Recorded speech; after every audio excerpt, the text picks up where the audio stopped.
Ano ba talaga ang Pilipinas para sa akin? Isang bansang laging nakangiti kahit may lungkot na hindi masabi.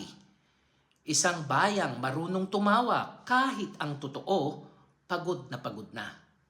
Sapat na ba ang ngiti kung ang puso mo ay may bigat na tinatago? Sapat na ba ang okay lang kung ang totoo naman hindi ka na okay? Sapat na ba ang magkibit balikat at ipagwalang bahala na lang ang mga bagay na tahimik kang sinasaktan? Kasi ang Pilipino ang galing magdala. Kahit mabigat, kaya pang ngumiti. Kahit masakit, kaya pang magpatawa. Pero minsan hindi na ito lakas eh. Sanay na lang tayong magtiis. Pero hanggang kailan?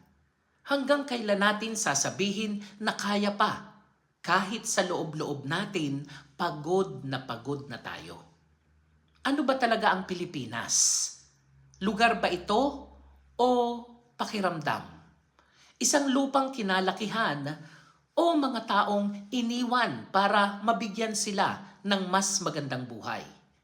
Kasi para sa marami, lalo na sa mga malayo, ang Pilipinas ay isang alaala.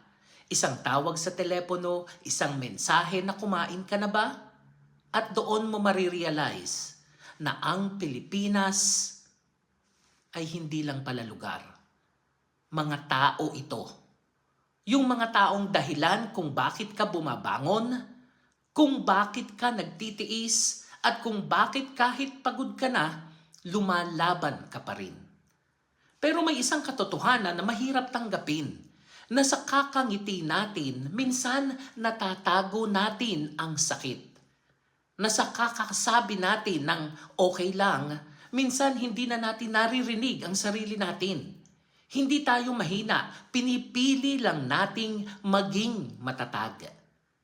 Pero minsan ang pagiging matatag, hindi ibig sabihin na wala kang nararamdaman.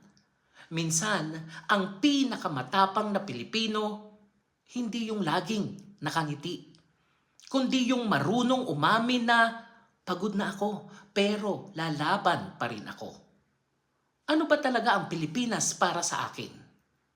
Hindi perpekto, hindi madali. Pero ito yung lugar na kahit ilang beses kang mapagod, hindi mo kayang talikuran. Dahil ang Pilipinas, hindi lang kung saan ka nanggaling. Ito yung dahilan kung bakit ka patuloy na lumalaban, kahit malayo, kahit mahirap, kahit mag-isa.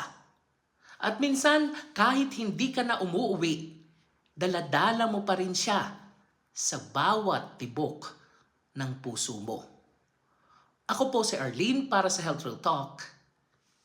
Have a nice day, everyone.